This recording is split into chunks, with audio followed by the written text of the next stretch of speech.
Hey you guys, welcome to my channel. Welcome to another episode of this Piscean Reports. How you guys doing today? Hopefully you are having a sensational day as always. For those of you new to my channel, welcome aboard. And for those of you who are returning, welcome back. You guys, welcome back. Alright, so I wanted to give you guys a message. I'll probably do two messages because both came to me, but they'll probably be in different videos. So I wanted to give you guys a message from Spirit, and I had wrote this down. This is the message that he wants me to give you guys. And today's message, I hope that fan is not too loud, but the message that he wanted me to give you guys is going to be titled "Bad is Good." Now, I know somebody's probably saying, what do you, hold on, let me scooch that down just a touch there.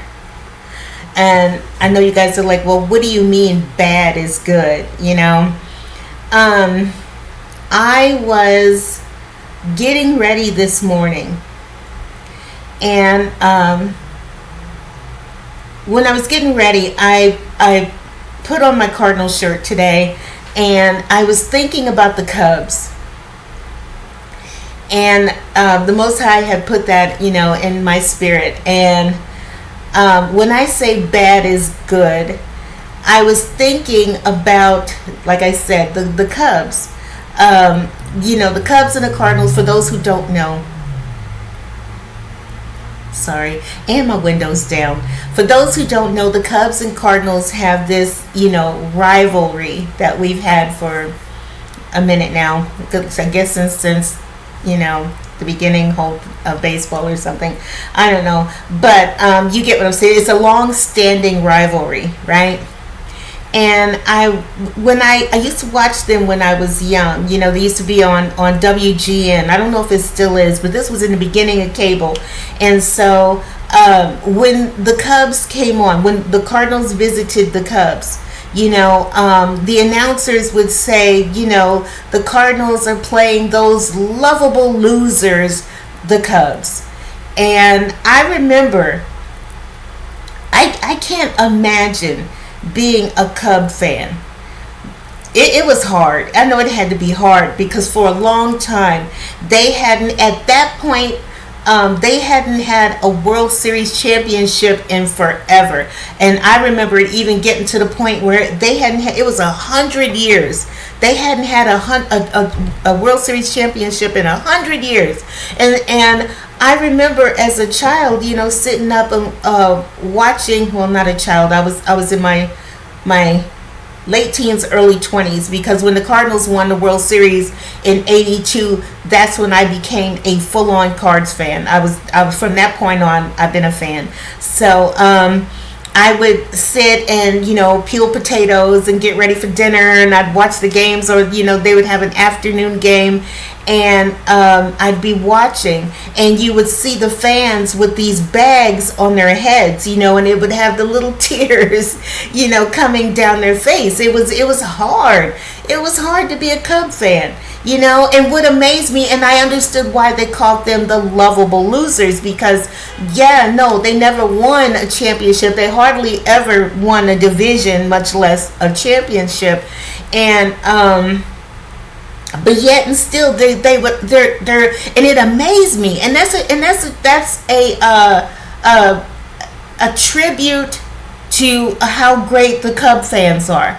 I'm a Cards fan, and I don't normally say this every day. So when I say this, I mean this with the utmost sincerity, because these people would fill the stands at Wrigley Field, fill the stands. It used to blow my mind, like, oh my God, like.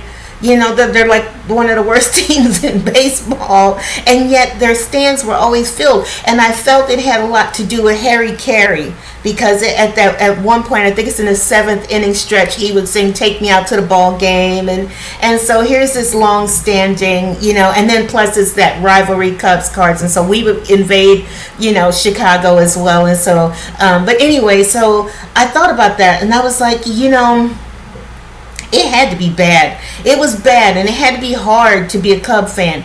Now, they and it got to that point where they finally won a championship. And just imagine, I saw the Cubs when they would eventually make the playoffs, and you would see these old people in the stands. They're like 97 years old, in their 90s, and they're sitting there with their little Cub jacket on in the playoffs, and it's winter, and you could see all they wanted before death closed their eyes. All they wanted was a World Series championship, right? So imagine all of those years of bad, and then to finally get good.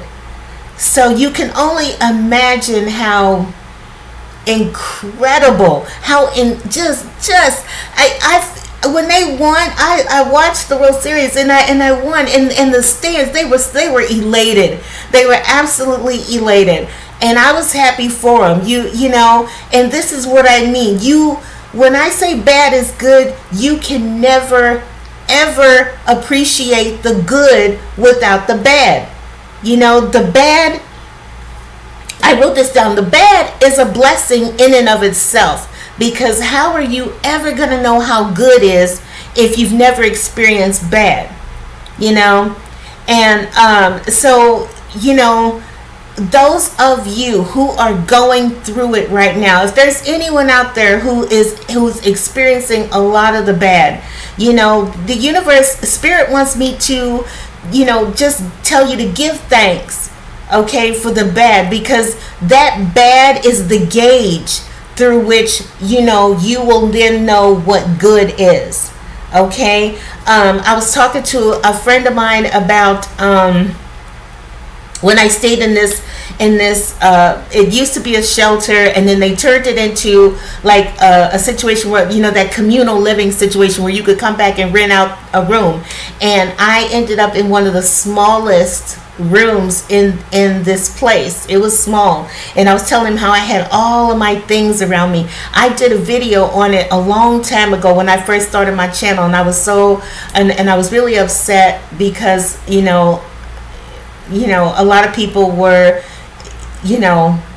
deliberately keeping me in the bad, and I was telling him how for years I was in this one room, and all of my things are around me, and I was so miserable. There was just this one window, and it looked onto this brick building, and there was this old, and it like they rented out the bottom of it, but the top was completely dilapidated. It was, because I could see through that window in the daytime. It was a pink, looked like a shower curtain, and it sat in the window, and it just flappity flap every day. Winter, spring, summer, flappity flap in the window, and it was tattered from smacking, from the wind. It was tattered and pink, and it was miserable. It was a miserable thing, but had I not experienced that bad, I could never fully appreciate when the Most High blessed me with something good. You know what I mean? Now the good is to me is miraculous. Because I went from being in one room, and the Most High said, "Okay, it's time for your, for your blessing. You've been through the worst, and now I'm going to see to it that you get a little good. You've been through enough. Enough is enough." And so He put me here, and there are mornings when I wake up, particularly in the summer months, because now the trees are full on. And I was telling my friend, like, you can't even see your neighbors. I can't, in the wintertime, I see them, they see me. I always close my blinds. In the summertime, you can't even see them. I can leave my windows open all day, every day, and I can't see them, and they can't see me. And it's a beautiful thing, to see all of the green, all the freshness. The green is life. You're seeing all this life, and the sun. You have a greater appreciation for the light. I'm seeing it from all angles. So, you know what I mean? I could never, ever, ever have appreciated God's blessing had I not experienced that period of bad. And so, same thing, like I said with the Cubs, they when they won, oh my God, just the elation, the jubilation that went through that stadium, people jumping up and down, and you know what I mean? It was the greatest thing ever, and it was beautiful to see for them. I was happy for them, and there's a lady, another reader, and she had spoke on how she had kind of had went through some tough times. Like, she first started her channel, she was in a motel room, you know what I mean? And I can only imagine. I didn't know her then, but I can only imagine how difficult that must have been, you know, to try to start a channel, start a business in a motel room, you know what I mean? And she has a lot of kids, and I can only imagine. So you see her now, fast forward to now, and she was given thanks that she had just bought her first house, and it was everything she could have ever wanted. And for a minute, as she's describing it, that's the first time. Joy, let me tell you guys something. Joy has a look. Joy has a look. Is a look. You can see it on someone and that's the first time I've seen joy in this person's eyes. You saw it on her face. Her face is beaming, and you see joy in her eyes. You know what I'm saying? So, and she would never ever have known that joy had she not gone through the bad. So this is just what I want to tell you guys. For anybody out there who is going through it right now, the Most High wants you to give thanks. Okay, just I know it's hard to do when you're going through it. Nobody knows that more than me. I have definitely experienced that. I know that sorrow, and I know the stress of it and the agony of it, and bad is bad for a reason. You know, it's not, you know, so to say to somebody, you know, just give thanks. And you're like, how am I going to give thanks? I'm effing miserable. Like, you're kidding, right? But, you know, even when I was going through it, every now and then I would say, you know, I thank you, Father, because it could always be worse. I could have been on the street. There were some brutal winters at that time. I could have been on the street. I could have been homeless. I could have been, you know, a million things could have gone wrong. You know, even in those days when I would carry grocery bags home from the bus, and it was a long way to this building, and it was very cold outside, and just brutal. And there was days when it would rain, and I had to catch the bus and go to work. And I'm looking at all these people in their cars, and I'm standing out here, and it's pouring down rain, and I had my umbrella, and you know, it was ugly. You know, but I would still say, you know, thank you, Father, thank you, because it could always be worse. So when you're going through it, give thanks, even when it's bad. You know, even if you don't really feel it, say it anyway, because, you know, somewhere in, you know, it will help your spirit. You know, because if you remember, you know, that as bad as it is, there's, you know, there's something happening. There's a reason for the bad. There's always a reason for the bad. You're either learning something, or you're experiencing something, or you're in that period where you have to go through experience bad in order to appreciate the good. You know, I talk to you guys a lot about that. I think about Snoop Dogg, that's a public figure who publicly went through bad. He experienced the worst of the worst. You know what I mean? He grew up in a bad neighborhood, and he's seen friends be killed, and the whole nine. He's faced, you know, freaking possible life sentences for prison, and, you know, he's gone through it. He has gone through it. But now that he has gone through all of that, he made it out onto the other side.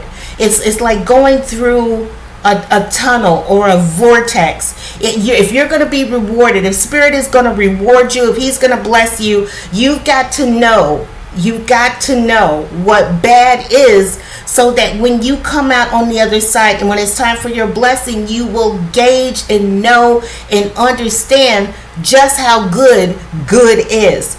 And He's got it good now. He's got it so good. I feel it in His spirit. You see it. You see it on Him. You know, He's in a very beautiful place right now. And this is what I'm talking about. So for any of you guys who's going through something, understand that bad is good. You know, it don't feel like it at the time. But you need the bad. You need the bad so that you can gauge just how good is.